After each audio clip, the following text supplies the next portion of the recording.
For years now, one of the biggest complaints in gaming is that gaming is, well, stale. Especially when you take a look at the multiplayer side of games. And to a certain degree, it's true. AAA gaming has been extremely stale on that front. The introduction of live service games and just the overall state of gaming really did do a number on the variety of fun multiplayer games that we get to experience. That said though, slightly below the surface has always been the bubbling indie scene, constantly making good multiplayer experiences that were a ton of fun, however usually didn't get the recognition and player bases that they deserved. Well, BattleBit just got all of that. BattleBit Remastered has been my highlight of the year in multiplayer gaming. Despite its low poly graphics and the small team producing it, right now it's one of the best multiplayer games that I've played this year. And for a game made by 3 people, 2 million plus sales, and a ton of concurrent players ain't a bad deal. Before we talk about what makes BattleBit so awesome, I think we gotta talk about today's video sponsor, HelloFresh. HelloFresh is an awesome service that will ship you ready to make dinners right to your door. And don't worry, if you're not a chef, it's not a huge deal because honestly, I'm a terrible cook too. What HelloFresh does is they send you all of the ingredients and recipes to be able to make home-cooked meals right in your own kitchen with really high quality ingredients. One of the really cool things is they have such a wide selection of different recipes that you'll constantly get to try new things that honestly you might have never tried. That's at least been the case for me. Not only can HelloFresh send you dinners though, they also can provide other goodies. Anything from snacks to easy lunches to even seasonal celebrations. HelloFresh is really awesome, and if you want to support them and the video, click the link below or go to hellofresh.com and use code POGHF112672 to get a special discount.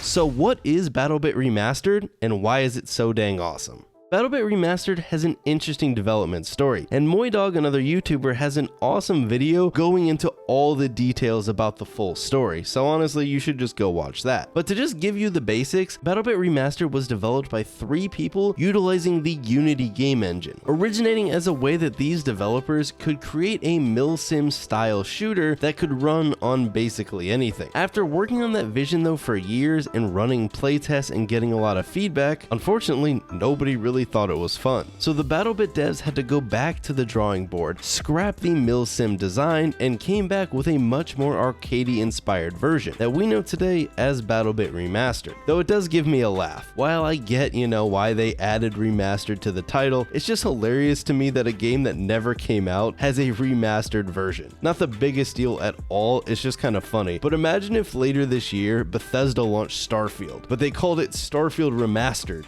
because at some point in the dev cycle they kind of restarted. Just gives me a good chuckle. Anyways, BattleBit Remastered is a low-poly, large-scale, old-school Battlefield-inspired arcadey style shooter mixed with some elements of the modern Milsim games, like Squad or Hell Let Loose. Lobbies go up to 256 players, and thanks to the Roblox-looking graphics, the game can run on literally anything. If you're curious what I mean by anything, these are the system requirements according to Steam. And if you aren't super into PC hardware, like me, the GTX 450, which is the minimum required GPU, is a mid-range GPU that released back in 2010. Yes, you heard me right, 2010, when we were still all gaming on Xbox 360s. Basically put, this runs on anything. And this is amazing, because unlike many modern games that struggle on even the beefiest of PCs, I'm looking at you Warzone 2, BattleBit allows everyone to play. Your hardcore gamer friends with their beefed up PCs that have all the latest parts, or your casual gamer dad who hasn't upgraded his PC in years. It doesn't matter, you just pay $15 and the fun is right there for everyone. And that's where we're going to transition to talking about the business model of BattleBit. 1, because I hope that this has impacts on gaming as a whole, but also 2, because it's really solid. BattleBit costs $15. That is the price for the entire game. And I know what you're thinking, well, how much is the season pass, or how much are the items in the store?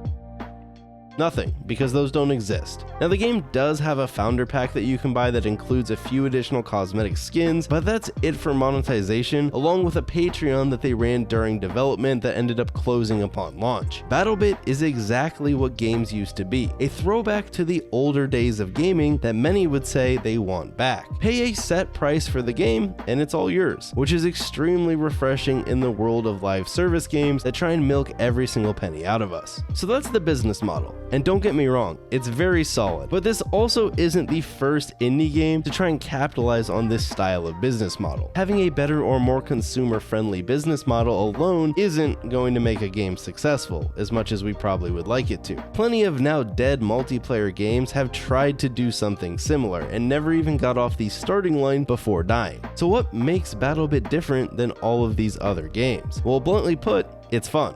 BattleBit, like I mentioned earlier, is heavily inspired by old school Battlefield, with the included elements from some of those Milsim games, and that's basically exactly what it is. A class-based shooter with arcadey gunplay and movement combined with some of these slower mechanics like bleeding or mag combination. This combination leads to a very easy to get into large-scale shooter that has really solid gunplay, movement, performance, and even communication with the use of proximity chat that we'll talk about in a bit. But simplifying BattleBit like this does not do it justice. So let's do a deep dive into all the content and gameplay of the game. At its core, BattleBit allows you to play large-scale PvP with easy-to-get-into gameplay. Sure, there's a little adjustment period if you're not used to that style of shooter, but once you realize what's going on, it's the perfect game to just sit back and have a good time. Now, unlike most modern FPS games or just multiplayer games in general, which have shied away from the use of community servers or server browsers, BattleBit goes old school, and it has that server browser with the option to quick join into different lobby types that will throw you into one of the games on the server browser without having to go look through the list yourself. What this means though is the game has no skill-based matchmaking, and in a shocking turn of events to literally everyone, this doesn't make the game unplayable, but instead seems to give the game a much more casual feel. Now there are still sweats out there, and some people in your games are going to dominate you, but that's fine. You just respawn, get back into the game, and maybe throw out a nice little insult when you're dead laying on the floor at them for using the vector, because trust me, if they're using the vector, they deserve it. Good players are always going to be there, but with the lobby sizes and the lack of skill-based matchmaking, I've not once run into a scenario where I felt the whole lobby was overly sweaty, which isn't something I could say for other modern shooters. Now, some games are going to pop off, and some games are going to do poorly, but instead of games that heavily use SBMM, where you constantly have to question whether it's your skill or the lobby that SBMM threw you into, in BattleBit,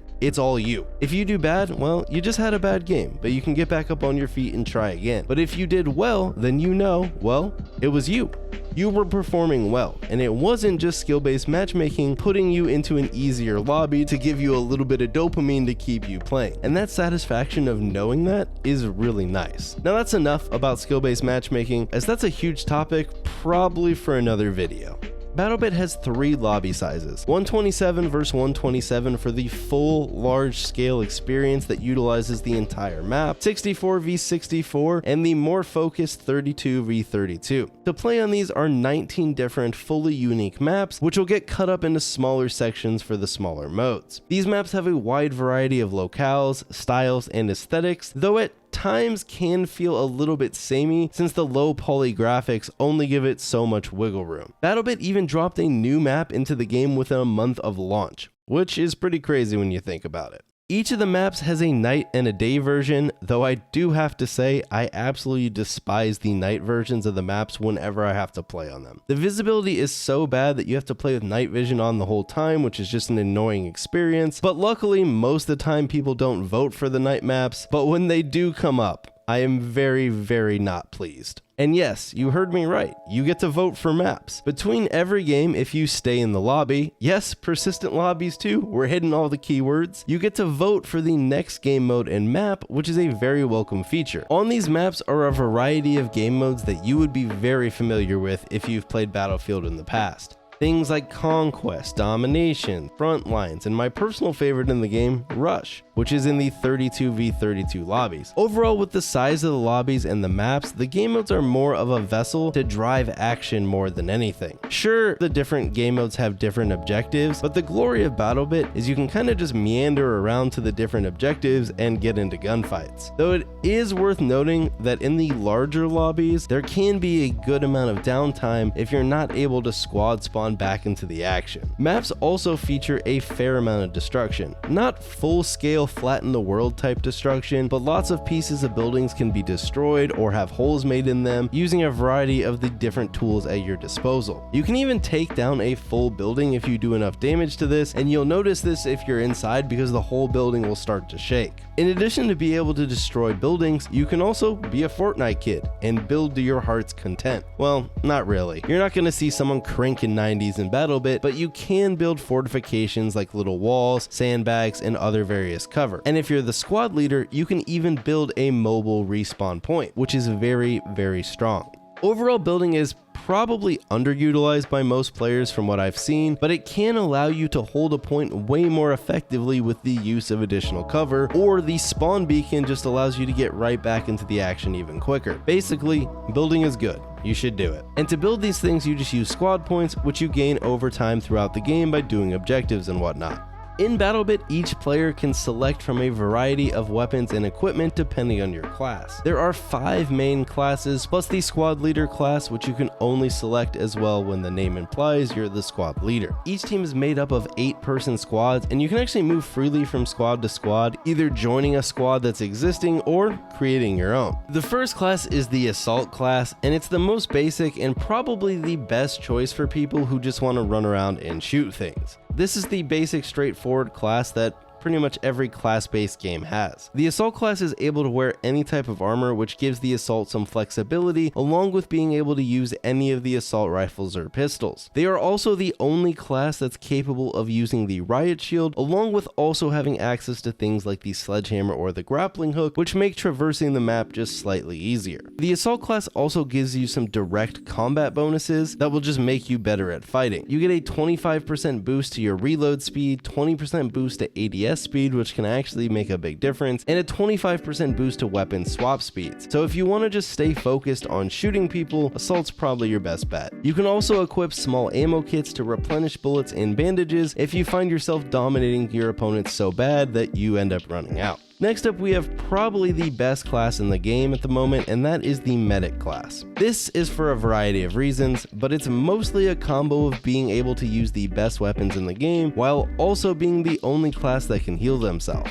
The other classes are only capable of stopping themselves from bleeding out. Medics, as the name implies, are the medics of the team. Your role is healing and reviving teammates. Though any class is able to revive players, the medics are just more efficient at doing it. The medic can use light, medium, ranger, or heavy armor, though you don't actually unlock the heavy armor until level 120, so basically unless you're a really big BattleBit grinder, you're probably still very far from getting the heavy armor. For weapons, you get access to the assault rifles, the SMGs, the PDWs, the carbines, and pistols, which is a solid variety of weapons that gives you access to pretty much all the best guns in the game. Running around with an SMG is probably my favorite playstyle, as you can move quickly and heal yourself after taking damage. This combined with some of the very strong SMGs is a deadly combo. If you have any desire to be a movement kid in BattleBit, then playing the medic and selecting an SMG is 100% the play. This is most effective probably in the smaller 32v32 lobbies, as the maps and objectives are a bit more compact, but you can really use this playstyle on any map and any size of lobby, but obviously just play around the fact that you're not going to be able to cross-map someone with the SMG. Well, you shouldn't be able to, at least. I'm sure you could do it if you tried hard enough.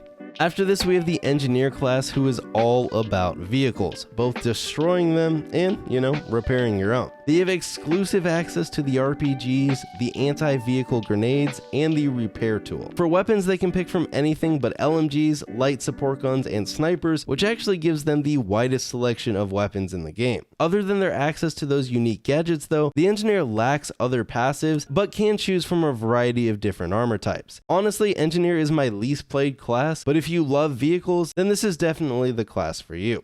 The next class is the Support class, which does exactly what you'd imagine. Support the boys. This is the only class that has access to the heavy ammo kit, which allows you to replenish everything. including grenades and gadgets, not just your ammo and bandages. The support class is also the only class to have access to the super heavy exo armor that provides you even more protection, though it does have some movement and ammo penalties. You also have access to the heavy or standard armor if you'd prefer, and supports are weirdly the only class that can't take off their helmet altogether. They get access to the light support guns and the LMGs, so if you want to be a little bit tankier and move around a little bit less while also being able to replenish ammo for yourself and others, then support might be the choice for you. Some of the LMGs I have had pretty decent success with, though as we'll talk about soon, you can kind of find success with any of the weapons. Lastly for classes, well, sorta lastly, we have the Recon class, which is the class of choice for all my sniper enjoyers who want to sit 1,000 meters away from the battle and occasionally get a kill. They can use gadgets like the air drone, some weird fake sniper glint thing that you set up next to you to trick people into thinking it's a sniper scope, and then they can also use the grappling hook. They're able to wear light armor, normal armor, or ranger, but they actually can't equip any helmets. As I'm sure you could assume, they get access to the sniper rifles, but they also get access to the DMRs and the pistols. So this class is pretty straightforward. If you want to fight from a long distance, then choose Recon. But if you have any desire to be up close and personal, pretty much any of the other classes are a better choice. And the actual last class is the Squad Leader. Now most likely you're rarely going to play this class unless you go out of your way to make new squads on your own, but it plays a lot like the Assault class, though you can select DMRs. The Squad Leader is able to mark objectives, call in spawn beacons, and has access to gadgets like the air drone. It is worth noting though that you can be the squad owner while not playing the Squad Leader class, which will still allow you to mark objectives and call in spawn beacons. So now we've selected our class of choice,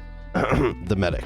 But there's still tons of things to pick, like what weapon we're going to use or what vehicles we're going to try and drive found around the map. And if you're a gun fanatic, there's a lot of cool and realistic animations for the guns. Hopping into the weapons first, there are a ton. Though as we outlined, different classes have access to different guns. As of right now, there are over 40 guns with more on the way, all providing different playstyles and pros and cons. Out of the gate, you're going to have a much smaller selection of guns, but you unlock the rest purely by playing as you level up. Now, I'm not going to go through every gun or even the different classes of guns because I think it would sound pretty samey, especially coming from me as someone who doesn't really know anything about guns. To me, you know, gun go shoot. But what I will say is that many of the guns in this game are viable, which is a ton of fun. However, there are a few that are clearly a bit above the others in terms of performance. The Vector that I mentioned earlier that you're going to see from those pesky medics is an SMG that you're going to unlock at level 70, and it's probably the most frustrating gun that you're going to regularly see. High movement speed, fast TTK, and access to a big mag with attachments, the gun really doesn't have many downsides, which makes it so strong. Now, being an unlock at level 70 means you probably won't get it for around 40 or so hours, but once you do, the medic class becomes a whole new beast, contributing to why the medic feels so overtuned. The FAL is another class that you won't unlock until late, not getting this one until level 140. It basically has the best time to kill in the AR category and absolutely shreds people once you get used to the recoil, which you can even mitigate a bit with some of the attachments. Other than that, I've also enjoyed using the AK-15, which is a higher recoil, higher damage assault rifle that you unlock pretty early on at level 15. Then there's the M4, which is actually one of the starting weapons, and it's basically the best middle of the road assault rifle. It has a good time to kill, but has less recoil than something like the AK-15. And then there's LMGs like the M249 that I've had a lot of fun with. This is an LMG, so it's going to make it a little bit slower, but it basically has zero recoil and can absolutely laser people even at pretty far ranges. I've had a ton of fun just trying out different weapons, and each of the weapons has its own progression system where you unlock various attachments and camos by getting kills. So there's a ton to grind and level up with each weapon specifically. Now, similar to any game with loadouts, there are arguably meta loadouts for any of the weapons in BattleBit, but I'll be honest, I don't really think you need to do that unless you want to. I have had plenty of success just testing out various attachments on my own, but if you do really like to min-max everything, then just YouTube some loadouts and you'll easily find the best ones there. Outside of the weapons, there are a bunch of different vehicles that you're going to find on the various maps, including quads, Humvees, tanks, helicopters, jet skis, and more. Now, some of these can absolutely wreak havoc in the right hands, like some of the helicopters or the tanks, or at the very least can make traversing long distances just a bit quicker with things like the Humvees or the quads. Now, I always have much more of an infantry playstyle in games like this, so I won't lie and tell you that I have extensive time driving around in any of the vehicles, but they certainly play their part and they're pretty cool. Like I mentioned earlier, BattleBit features a very old school progression system. You just play the game and earn experience, which will allow you to level up, unlock new gadgets, armor, weapons, camos, and attachments for your guns. It's basically just the old school COD or Battlefield system, and it's actually really refreshing. No microtransactions, no battle passes, nothing to buy besides the base game. Now that said, it does take a long time to level up. At one point pretty early on, they even halved the experience required to level, but even then, it's still going to take you a long time to unlock everything in the game. But that's not really a bad thing. It just gives you a lot of things to work for. Though at times it can be frustrating not getting to try those high level weapons that you're going to die to from time to time, like the Vector or the FAL, knowing that you personally won't be able to select those for many hours. Overall though, the progression system is pretty straightforward and there isn't really much to criticize about it. And it's nice because it gives you a reason to just put hours into the game in a rewarding way. One of, if not my favorite feature of BattleBit is the proximity chat. In BattleBit, there is lobby-wide proximity chat, meaning you can talk to anyone near you, either on your team or even the enemies. Damn it! Okay, they're coming down! You even continue to be able to talk to people when you're down, waiting for a revive. You also have the option to use squad chat or squad leader chat if you are the squad leader, and upon death, the game even hot mics you for a few seconds, leading to some absolutely hilarious moments. Help me! I will not help you, sir. I will not help you. BattleBit in this regard really feels like an old school multiplayer experience. People are just in there chilling, communicating, and having a good time, and it feels way more lively than the graveyard most modern game chats are. Just being able to mess with your enemies or talk to your teammates on the battlefield alone adds to the experience, and I really do hope more and more games realize how awesome implementing proximity chat like this is. That said, I have noticed that over time, it seems like less and less people are using prox chat. Still enough that it's fun and lively, but it does seem like there's less than right when the game came out, and I hope that over time it doesn't have the same outcome that Warzone 2 has sort of had, where when it dropped everyone was using prox chat, but now these days most people don't use it. Once the novelty wore off, it just became more and more silent. Some of the biggest critiques that I see towards BattleBit on social media are what I would call the Milsim leftovers. Originally, like we talked about, the game leaned much heavier in that regard, but after restarting the game, the devs went with that much more arcadey style, which has really helped the game flourish, though some of those mechanics still exist and do slow the game down a fair bit. Bleeding, lack of health regeneration, and mag combining are the main features here that get the brunt of the flack. When you get hit in BattleBit, sometimes you'll start bleeding, which if you do not bandage will mean that you will bleed out and die. Upon spawn, you get a small amount of bandages that you can use, or if you play the medic class, you get like 20, but bandages don't actually heal you. They just stop the bleed damage over time. So unless you're playing the medic class or have a medic near you, there's actually no way to top your health back up to full health. I do wonder the impacts that regenerating health would have on the game, though maybe a good compromise might be allowing bandages to heal a small amount after using them. You only get a few anyways, so the medic would certainly still have their place, but it would at least allow players to regain a little bit of health when they get shot. Though it is worth noting, the reason it is this way is on purpose and it's by design. And that's because the BattleBit devs want you to work with your team and your squad mates. The same reason that only certain classes can provide ammo packs. They want you to be working with your squad, selecting classes, and working together. Mag combining is another feature that I see get talked about a lot. And honestly, I think this one's perfectly fine. Basically, unlike in a game like Battlefield or Call of Duty, when you reload, it doesn't just fill your gun from your reserves. It functions like reloading in real life would. You have a set amount of mags that you spawn with, and if you reload a half-empty magazine, that ammo will then sit in that mag half empty back in your inventory. Though you also have the option to quick reload, which will reload just a smidge faster, but actually just throw the whole used mag onto the floor. Eventually, as you do these reloads enough, you'll have a bunch of half-empty mags or mostly empty mags, which is where the mag combining comes in. Now this feature does slow gameplay down a bit, but I kind of like what it's going for. Sort of a punishment to those people who shoot 2 bullets and then reload. This is me. I am those people.